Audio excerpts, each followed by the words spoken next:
And baseball. Sometimes they're playing halfway through the night. And, of course, the Ravens keep us very, very busy around here on a year-round basis. No one knows more about this than this guy who was very, very involved with the Baltimore Ravens for many, many years in the front office structure and selling all sorts of things and growing all sorts of things. I think he may have a pocket full of Super Bowl rings, but he is now the president of the Chesapeake Bayhawks. He's a longtime friend of mine, as well as a friend of Steve Bisciotti and the game of lacrosse. And Channel 7 down in Washington, D.C. We welcome Mark Burdett onto the program. Dude, all the years at the Ravens when you were the vice president to the – I don't even know what you were. I just know – you had a nice office. We saw each other a lot, But I don't really know what – Kevin Byrne, I always give him a hard time. I'm like, you're the vice president. So you did all these years, and now you're involved in lacrosse, but I don't think I ever had you on the show back in the day, dude. No, I think there was probably more capable and competent people who could speak to you for the Ravens at that time, but I ran the business ventures group, so business ventures, okay, for money coming in the house, yeah. Well, and life is good when you're winning Super Bowls for sure, and your life took a turn. You ran some television in D.C., but the Chesapeake Bayhawks, you guys called me a couple weeks ago, and you said, I'm the president of the Bayhawks. I'm working on the lacrosse thing, and all I could say to you, Mark, is this.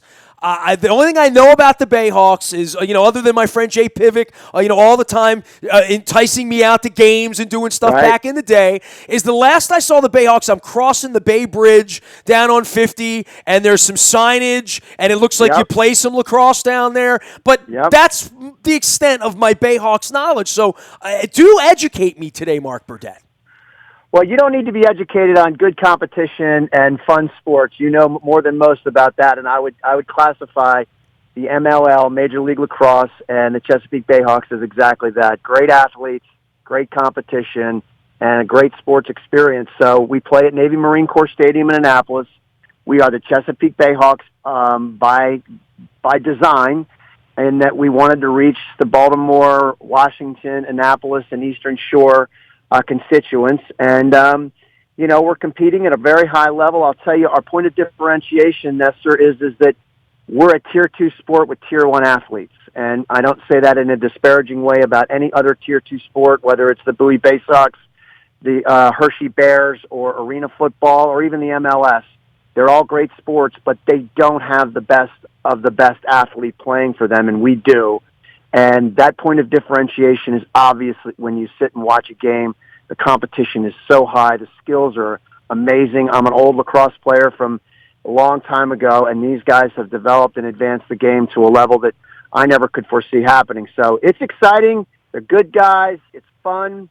We just need more people to be exposed to it, and that's one of the reasons we're coming to Baltimore this Friday, and we're excited about the opportunity to play at Hopkins, a storied field, storied franchise, 100 years in the history books, so it's going to be fun. We're looking forward to it on a big Preakness weekend. Yeah, I was going to say, you picked Preakness weekend. You got a lot of, Kevin Plank and his buddies running around doing stuff this weekend. You got a lot of athletes coming in.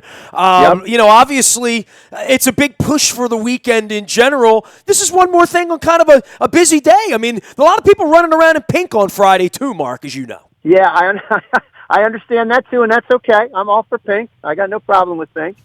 We put it in. We had the scheduled date, and we wanted to do this to serve our Baltimore constituents, fans, and folks that haven't had a chance to come see us. MLL. We're bringing the game to where the people are, right? I mean, as simple as that. This weekend, right? Yeah, that's right. Well, for me with lacrosse, let's just step backwards because I grew up in Dundalk. We played baseball. I've famously told the story of the kid at Berkshire Elementary that had a lacrosse stick that sat there and threw the ball against the wall and caught it because no one else in the world had a lacrosse stick. Everybody had a glove. So we played baseball, so I didn't grow up with it. I have for 25 years. I don't pick on it. I don't make fun of it. I respect it. I respect the people that play it. It's not my passion, right? So, any more than, let's say, horse racing is my passion, right? Because it's not, but I've been to 8 Kentucky Derbies and 30 Preaknesses and 6 Belmonts and I would seek out a Saratoga or a Del Mar or a Gulfstream, that kind of an experience. With lacrosse, for all the years of doing this, Mark, and I go back to 92 on the radio, and there's never been a year where I haven't talked lacrosse or had lacrosse people on or tried to do lacrosse programming that failed miserably. I could never figure out how to put a Saturday show on and even have it break even, let alone be a good business decision for what to do with an AM radio station on a weekend. Right. But there are Right. plenty of people who would come to me with the $1 billion lacrosse idea, and they love lacrosse. And I would say to you at this point, I need to know more about all of it, because I see the growth. I see the Denver thing. I was in Vancouver over the weekend, right? I was in Toronto 3 weeks ago. I know how it's spread in Canada. I know how it's spread in the Big Ten. I see the Cincinnatis and the Notre Dames and the Denvers now winning championships, when it was always like this little cozy thing. I used to go to those Final Fours down at Bird Stadium in the 80s, and it was always, there was Princeton, there was Hofstra, there was Syracuse, always Syracuse, right? Maryland. Yep. And I know it's bigger than that now. And I know, much like with MLS coming to our country and saying, well, at some point soccer will catch on because it'll just catch on like the metric system in 1976. With lacrosse, I know it's caught on. I see on my Facebook page how many people's kids play lacrosse in our community, that they all run around on the way. I get all of that, but I haven't figured out how it turns into something that's a business, and I know it will be on a larger scale because there are more kids playing it, and it's getting bigger at the collegiate level. But in MLS franchises now, Mark, I saw the valuation and I couldn't believe it, and I still don't know why we don't have one here, quite frankly, probably because Steve doesn't have a passion for it. But the people that are passionate about lacrosse are always trying to, for all of my career, say we're going to make it a pro thing and there's going to be a lot of people. And then I see Baltimore running away from the Final Four, which really makes me sad, man, Yeah, that does make me sad, too. And I tell you, to the extent that you're not missing anything, the reality is that ESPN is really a key ingredient to the exposure of the game. When you look at a roster like Notre Dame's or Ohio State's and you're seeing kids from 48 states, you're realizing that they're playing at a high level in every one of these different areas of the country, and they come together at these big schools to compete at a D1 level. We really need leadership at the MLL level and probably at the youth lacrosse level that has a domestic or a national scope and or idea. It's been a little too pocketed, as you recognize. It's been a little too fragmented, a little bit too entitled. I will tell you that there are breakout points that are happening, but they're not enough. One of the franchises in the MLL is going to be purchased by Jerry Jones, who owns the Dallas Cowboys. That's a very important tipping point for the league. Well, there's so many things like that going on. I mean, look at what Ted is doing, trying to make arena football for the 15th time, trying to revive it. And I've always said, look, if I had ever gotten wealthy on WNST, and I think that ship has sailed at this point, like wealthy, I would have brought minor league hockey here for a hoot because I love it. I'm passionate about it. I would want to go to 41 games with my wife, and I would want to recruit buddies like you to say, hey, you love lacrosse, you'll love hockey. Because every lacrosse person has said, dude, you love hockey. It's the same game with a stick and a ball instead of a puck and skates and a sheet of ice, and you don't have to freeze your ass off, and the chicks are all hot. And you know what I mean? I was always sold on all of that, except that I just never got into it. And I know plenty of people that have, and acquainted themselves with who the forwards were at Towson and who the kids coming out of Gilman and coming out of Boys Latin.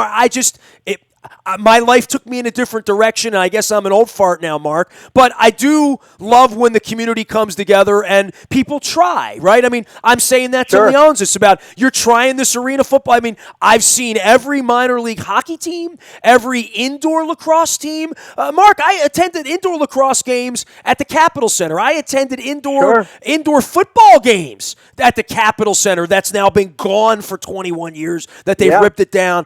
And I'm always saying, what's going to be the next thing? Is it going to be this MLS thing? I mean, they're trying to – I got horse racing this week. They're talking about this super track that's in their mystery existence somewhere in Port Covington that 100,000 people are going to come bet on races on a Friday night. I don't know, but I would give lacrosse in my lifetime something that's gotten bigger for sure. Lacrosse is the one thing that has been in my lifetime an obvious growth industry. Well, I think one of the things you pointed out is, in your upbringing, it was baseball that was your event, your community, it was your family experience. Lacrosse has become that. It is a family experience. And through youth lacrosse, you're growing a generation of girls and boys that are playing at a very high level. And that's really been the key is that it becomes this family unit. They participate in their own youth sports, and then they actually grow into the college and even into the pro ranks. And so we're about 10 years away from that, Nestor. We're waiting for that wave to break. But while we're waiting for that wave to break, we've got to get the right distribution channels in place. We've got to have the right ability to brand our product, and we've got to have the right systems. And we're not there yet. The MLL is not perfect, and we don't have the right distribution system at this point. And that's not criticism. That's just the truth. Well, I mean, part of it is the money's got to come on from that. somewhere, right? I mean, my experience with all of these professional leagues, indoor and outdoor, through all the years, were it was a bunch of former club guys that played Mount Washington or whatever. Right. Some of them from Canada, and they would literally. I remember Gary Gate coming in all the time, and the dudes with the dreadlocks that I would drink beer with at my anniversary shows and stuff, and they would be playing for some team in Pittsburgh and make $125 and fly up there on Saturday morning for a game on Saturday night, get the crap kicked out of them on carpet and at the Igloo, and because they loved it. It wasn't it was like being a cop or like being a doctor. I mean, it's what they loved doing while they were doing whatever finance or banking or whatever the real world was for them. Some of them waited tables Monday through Friday, and that's what I remember it always being was semi-pro, right? I mean, that's what we would call it in the old days, is semi-pro. And I know there's always been a longing to do more than that. And a guy like you that comes from this respected environment with the Ravens, obviously you've worked in media, to be involved as a president of this, obviously you believe in it, and obviously it's come a long way, right, from what I'm talking about 20 or 30 years ago. But I'm still assuming these guys have other jobs, right? For the most part, we have 3 players that predominantly just play lacrosse, and they have endorsement contracts, and they do some things. Miles Jones comes to mind. Lyle Thompson is our other player. Both, from different walks of life. Miles an African American from Long Island. Lyle Thompson's a Native American. So, you're starting to see the sport creep into what would be the non-traditional, established, traditional white prep school environment, into a much more public and a much more of a opportunistic scenario. Where you can create a living being involved in lacrosse without selling a stick to someone or coaching a college team, right? I mean, there aren't a lot of jobs in lacrosse, right? I mean, really. Not coaching jobs. There's a lot of coaching jobs, and to the extent that, there's a lot of D2 and D3 colleges playing, a lot of high schools playing. Many of our players are high school coaches that teach history during the week, and that's supplements their income. And playing lacrosse is just kind of a complement to that. We need to get to a place where they can be professional athletes, as you say, not semi-pro. They can work on their skills, they can work on their conditioning, and they can take it to the next level, which I believe is going to be just a phenomenal sport at a level that people are really going to enjoy and embrace and follow on a full-time basis. And I think we can convert a lot of people. The game's that good. There's just not enough people experiencing it. He is Mark Burdett. He is the president of the Chesapeake Bayhawks. They're going to play on Friday night here in Baltimore. You can learn more up at their website at thebayhawks.com. It's also The Bayhawks out on Twitter. Mark, of course, was involved for a long time with the Ravens and, of course, Channel 7 down in D.C., now taking over the it's an Annapolis-based team, and I'm not hallucinating, right, because, driving over 50, there was always like a little office there, right? I mean, it used to be the place I would stop and get beer before I crossed the bridge, Mark, to be honest with you. But well, there you go. That's the way we did it in Ocean City back in the 80s during the Guns N' Roses era. You're right. Yeah, so the headquarters was right there off of 50, so there's a big sign, and you noticed that, so you're observant. And I guess you were stopping at Angler's getting your cold beer. Well, that was the time I would see the Bay. I would pass the Bayhawks every time I go to the other side. I'm like, they're still playing down here. That's cool. I wish them luck. How many teams in the league? 8, 10, 12? What do you got? So there's 9 teams in the league right now, and we're looking to expand it to 12 within the year 2020. Okay, and for how many games a year you guys play? And we're in the middle of the season or toward the end? I mean, I know in D1 and stuff, we got finals coming up here in the next 2 weeks. So well, that's right. So the NCAA finals happen obviously in the next 2 weeks. No, we're 3 games into the season. We play 16. So Hopkins this Friday night will be our 4th, and that's what we are. Basically, it's our second home game. We're taking the show on the road, bringing it to Baltimore, and we'd like people to turn out. It's $10. Easy to do. No fuss, no muss. Well, hey, man, I wish you all the best. And for everybody out there that loves lacrosse, don't be throwing tomatoes at me. Go support the Bayhawks or go out and see a local game. I would say that's another issue, Mark. And maybe this speaks to the Orioles and sort of the decline of passion, human beings, people of color, young people, millennial, all of that that's sort of factored in to where this is going. I mean, we're in this conversation about professional lacrosse players, and I'm thinking to myself, when you and I were kids, the notion that someone on a skateboard could ever make a living doing that, and then Bucky Lassick, my friend from Dundalk's, become a millionaire. Traveling the world, riding a skateboard, doing what he had passion for, because at some point it went from something you did in a fun park or got thrown off the park bench to something that is an industry, and X Games, and all of that goes into that. And then every year I see the lacrosse championship game, and maybe we can get into some D1 here. We can talk about some of these schools, and certainly locally that becomes your audience, right? I mean, you're trying to sell professional lacrosse. You're not trying to get me out, who's never played, didn't play in high school, wasn't in college. You're trying to get the people that have followed these players throughout their career to say there is that next step, there is that next level that you can follow them, but your players are, quite frankly, playing in the D1 tournament right now. Your players 3 or 4 years from now, right? No, actually, they'll be playing for us this summer. So our draft is actually on the Sunday between the Final Four and the championship game. So we'd like to believe that we're as close to the NCAA as the NFL is, because we accommodate and we cooperate with them. And there'll be players that will be drafted on Sunday that will start playing for us the following week in June. So it happens that fast. And we'll have 8 rounds of drafts, and we'll bring in a good 10 players through supplemental as well, and, it'll transform our roster. So it's pretty cool how it happens, and it happens fast. And for these young 22-year-olds, it's a really cool way to start your career. I don't know that it lasts till you're 30, but it certainly is fun when you're 22. Educate me on the Final Four and Baltimore and Philadelphia and Bill Belichick and all of that.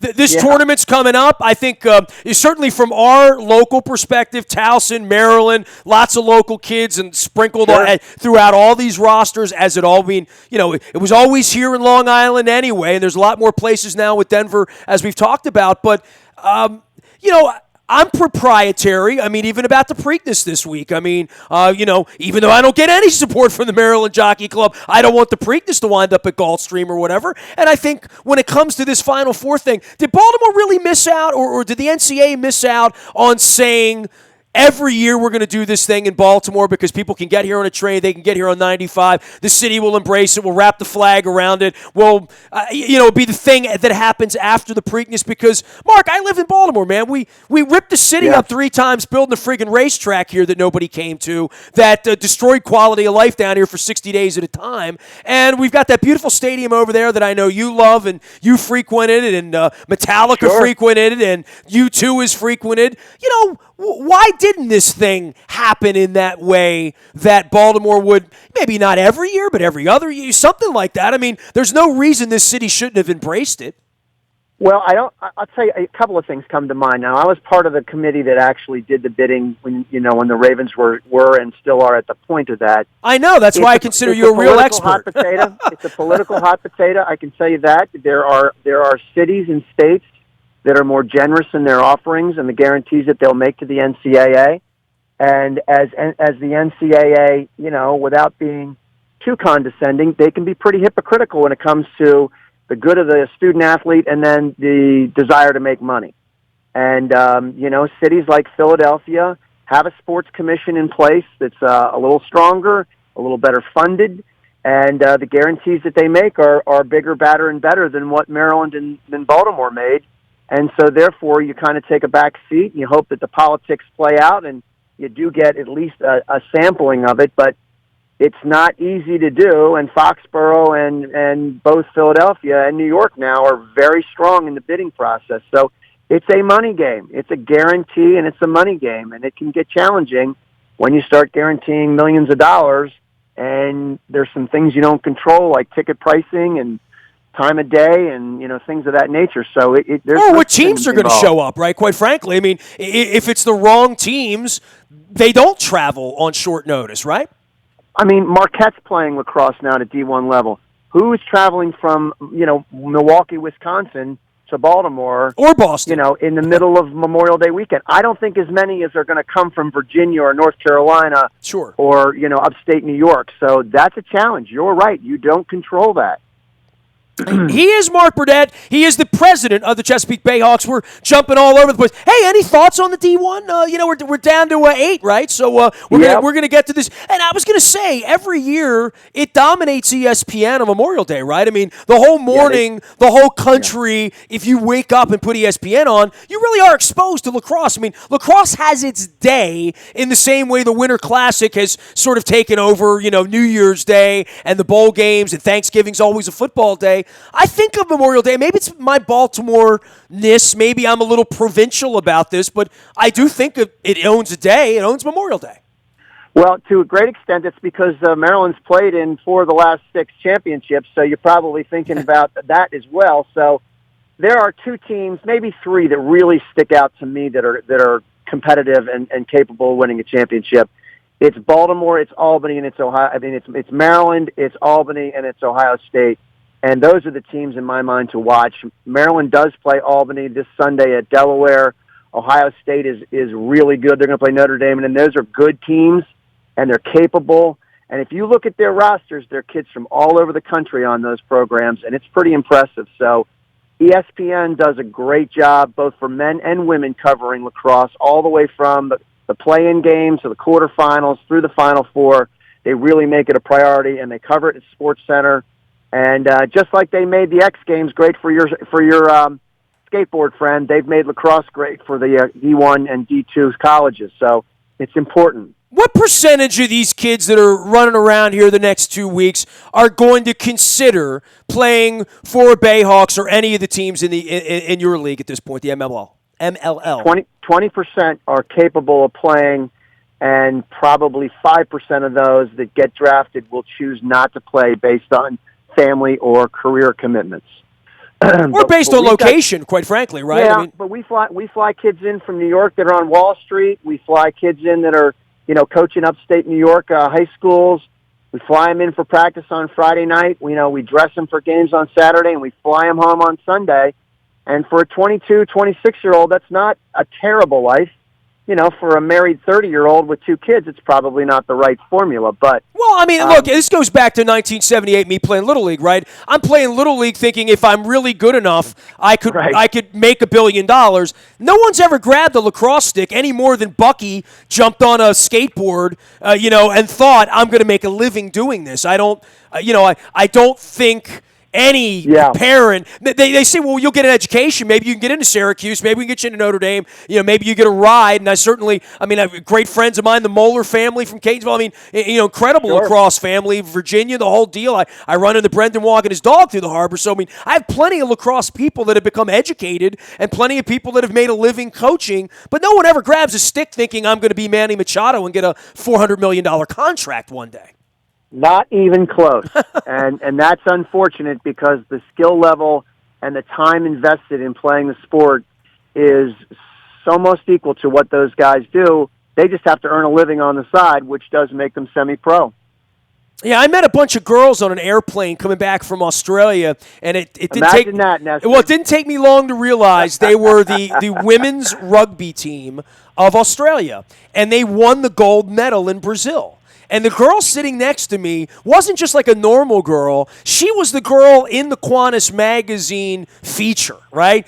She was their best player. And I spent 14 hours flying across the Pacific talking about sports and girls and boys and money and business. And she's a professional rugby player and is just elated to be making a living and flying on an airplane because she's an auto mechanic in the real world. She's like, I always have my career. She said, this won't last forever. When I'm done, I'll go back to doing what I work on cars. Is what I do. I mean, and she's elated. And yet, in the baseball, football world, right? I mean, that you came from with the Ravens, there's so much money there. It's dripping with money that for every skateboarder and lacrosse player and soccer player in this country, at least, it really is more about the education than it is about I'm going to get $1 billion contract or even $100,000 a year contract, right?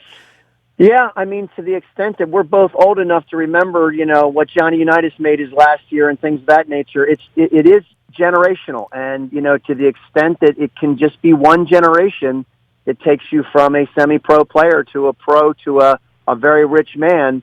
I think somebody playing high school lacrosse today will make seven figures playing lacrosse in our lifetime. Wow, okay. And I think that's inevitable because I think that there's a lot more people, families and youth, playing lacrosse and looking to play lacrosse than playing professional football or youth football at that level.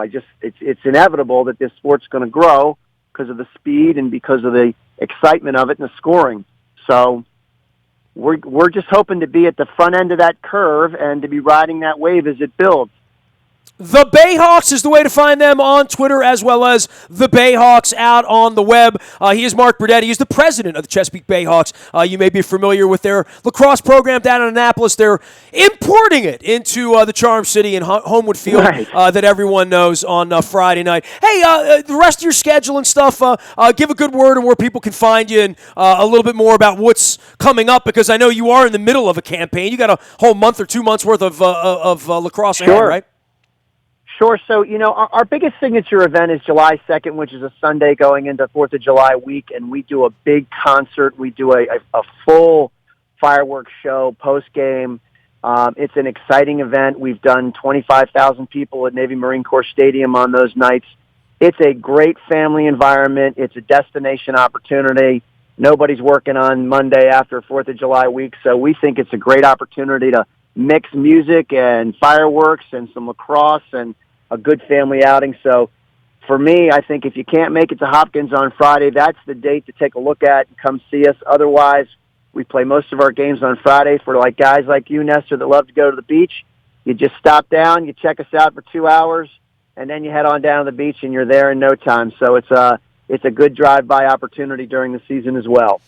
You can reach Mark out at the Bayhawks, Chesapeake Bayhawks, and it's thebayhawks.com. I keep wanting to say ChesapeakeBayhawks.com. Maybe it goes there as well, but easy to find them, and they're in town this week. Hey, man, it was a great lacrosse chat with you. I don't do a ton of lacrosse around here, but I have so many friends involved in it. Now that I've done this, it's going to be like potato chips, Mark. People are going to be calling saying, hey, you talk lacrosse, man. Have me on the show. I want to talk about my team, my program, my club. So that's cool, too. Right. We're all in it together, as you well know, right?